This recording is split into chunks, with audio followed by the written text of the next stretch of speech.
I am so happy to be here today with Nellie. Nellie is a friend of mine and the third guest on the Living Resource Project. This is a compassionate communities project that serves to remind us that we all have what it takes to show up for the living and the dying. And it also serves to remind us that we really do need each other in this journey of life and death. So Nellie, welcome. Thank you for being here. Thank you so much for having me. So, Nellie, I was wondering if we can start off by you sharing a little bit about what you do to support the dying and their people. Yeah, thank you. So I work as an artist primarily. I work with the field of clothing making and textile art. And then I have a parallel background in religious studies, in Buddhist spiritual care, and in end-of-life care. And that is a part of my life that is ever evolving, and I'm continually learning and kind of grounding in. So what I do at the moment and what I'm just beginning to do and to offer is to essentially take pieces from both of my fields of practice, from clothing making and art making, and to combine that and offer that in the context of end of life care, in bereavement support, and as a rite of passage practice. So essentially what that looks like is I offer a container to make a custom garment or a custom outfit. It's typically made collaboratively with somebody who I'm working with who is going through a significant passage in their life, approaching the end of their life. And essentially, we use clothing making as a practice of tending to the body. And the folks who I'm working with, the person who I'm working with, essentially gets to choose how they want their body to be tended to. And it's this practice of feeling into how we can use clothing, textiles, clothing making as an extra layer of support, moving through these unknown situations. So I have a rich background in various textile practices, such as embroidery and dyeing clothing with plants and natural dyes, quilting and upcycling. So it could be something like creating a garment that is made out of past garments, of garments from loved ones, or something like that as a support for somebody at this moment. It could look like fostering our relationship with the natural world and using plants to dye natural fibers to accompany us through a process. It could look like planning, creating a garments to hold our bodies after the time of death. So kind of like a death shroud, a way of holding us, of carrying a kind of support after the point of death. So there are many different options, and essentially I am just in this phase of learning, listening, feeling into the way that what I know through my art practice, through my clothing practice, can most fully support folks who are moving through big life passages. Just wow. I uh, I am just so deeply inspired by how you have taken these areas of interest and woven them together. It's very inspiring and what a unique offering. And I just think this is exactly the stuff that is being asked to be birthed into the world right now, just these creative ways of engaging with death. That's so inspiring. So you did share a little bit about what led you here, but I don't know if you want to, if there's anything else you want to share, if you could tell us a little bit more about the path that led you to the work that you do. Absolutely. There are lots of different points to start with, so I'm trying to feel into what the most appropriate one is. I did a degree in religious studies when I was late teens, early 20s, and that was the first kind of time in my life that I became interested in death care. So I identified this interest pretty early on in my life. I became really moved with cross-cultural death practices and learning more about that. It really had a kind of poignant resonance for me. And then I carried on with other things, and through my 20s, I did a degree in fashion design in Berlin. And at a certain point, eventually, I started practicing Buddhism, specifically Tibetan Buddhism. And that really, again, offered this really beautiful invitation to begin thinking about my mortality.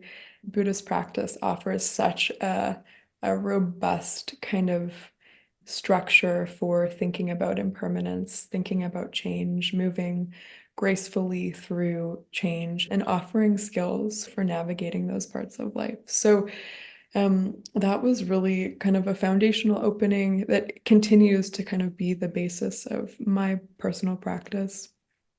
And at a certain point in that time, I came in contact with the work of the New York Zen Center for Contemplative Care, where I went on to study.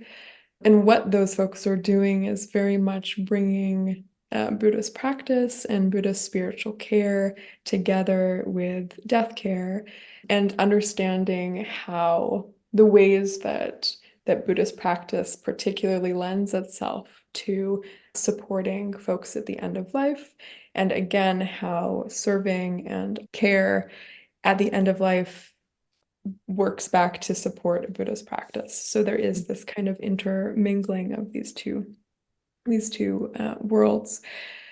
So that was just so cool for me and was really kind of like the light bulb moment of that making sense. And yeah, and then since then, it's really been about kind of feeling into my own particular offering and to kind of reach back into my work as an artist, thinking about clothing and the particular lens that that can offer, the particular, yeah, opportunities that that has to think about death care in a particular way. And something else I'll just name is that over that trajectory, I have also lost loved ones and people in my life, which has irrevocably shaped my practice and yeah, led my course in thinking through this and in making it something that is incredibly meaningful and important to me. So all of these different pieces kind of are part of the road that has led me here. Thank you. It sounds like such an embodied journey, and it really feels so aligned with what you've been talking about, the care of the body through textiles. That from what I know of Buddhism, they have the three levels of learning, contemplating, and then meditating, those Mhm. layers, and that the meditation is really that embodiment. That's why I think Buddhism, the practices that you referred to that support that intimacy with death and impermanence are so effective because it's a different level of really attempting to know death. And similar to what you're saying about the people in your life that have died, that's that real embodied knowing, which is the sweetest kind, where that wisdom comes from. Wow, what a journey. I love how it just seems so hard to pinpoint, doesn't it? And it probably goes back even further. For Yeah. sure. And to have degrees and parallel training in religious studies and death care and fashion is, I mean, it takes some reckoning coming to terms Yeah. with weaving those Yeah. things together. So it's a pretty specific intersection. I'm curious, did you have a vision when you started, or was it more just that so you just pursued the areas of interest that called you, and then you decided how they made sense and how they were relevant, and that led you to where you are now.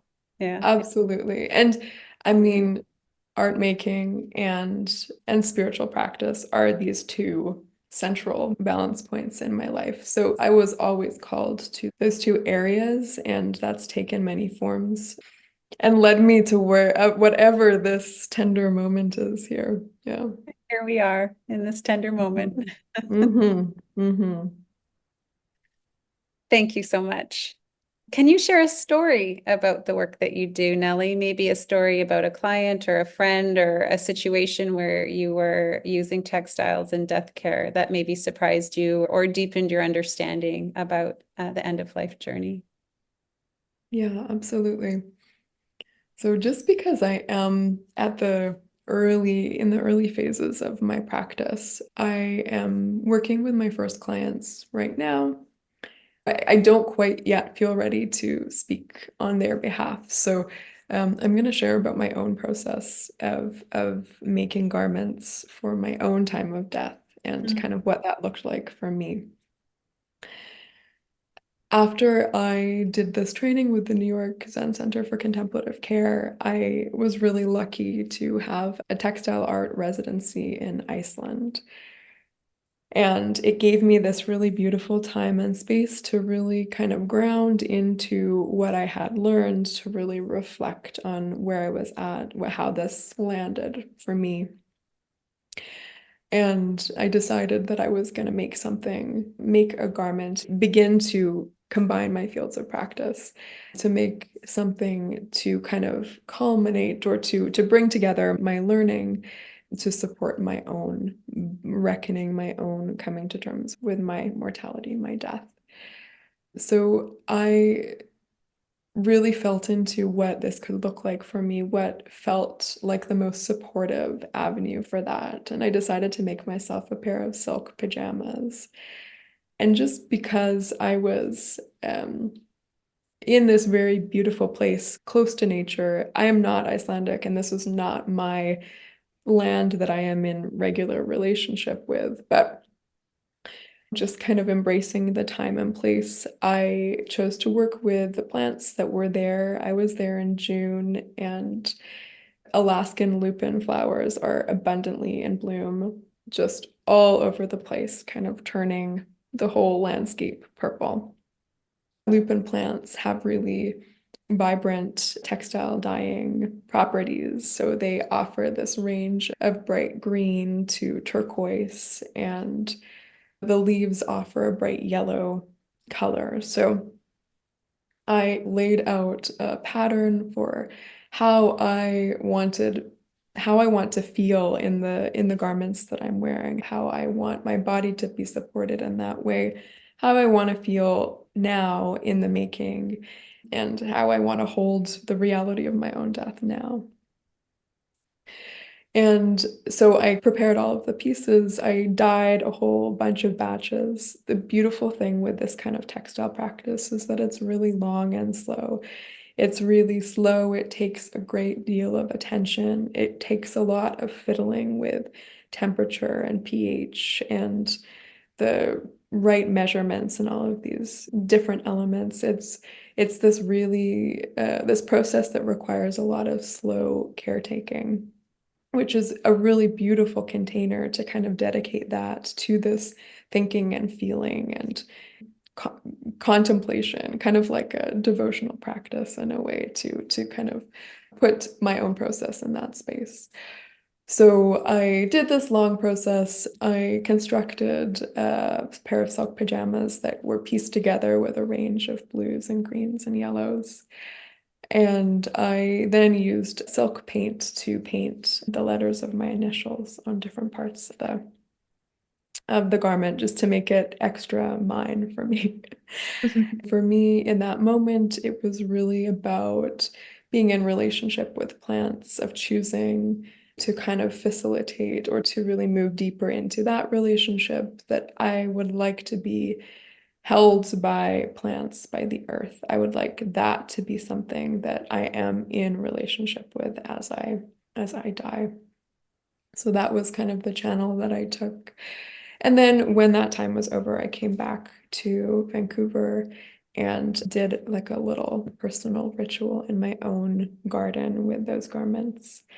And now I have them. They are for a special occasion, but I have worn them for other very special occasions since. So it is like the most kind of customized garments. What a gorgeous story. Thank you so much. Wow. Oh, so many questions came up while you were sharing that. One question was, it sort of seems to take the reality of death to a whole other level when you consider the body aspect of dying, like the physical body. So that was really coming up for me when you were talking about the process, the slow process of connecting with these plants and extracting the dye and getting everything just right. I'm just curious, was there anything that you feel comfortable sharing that sort of revealed itself through this Hmm, slow process that you didn't know before you started? that's a really good question. Perhaps developing a level of trust, of having time to actually feel into what it feels like to be held by materials and by plants. Mm. To actually have time to listen to what is coming up for me and the relationship there. Something else I'll say, which kind of diverts a little bit from your question, but I feel moved to share. As somebody that does work with textiles and clothing in different ways, something that becomes really present for me, at least, and it becomes really exciting about incorporating different artistic media into contemplative death care, spiritual care spaces, is that these art practices come with a really rich lineage of folks that have been working with them and thinking about that for a really long time.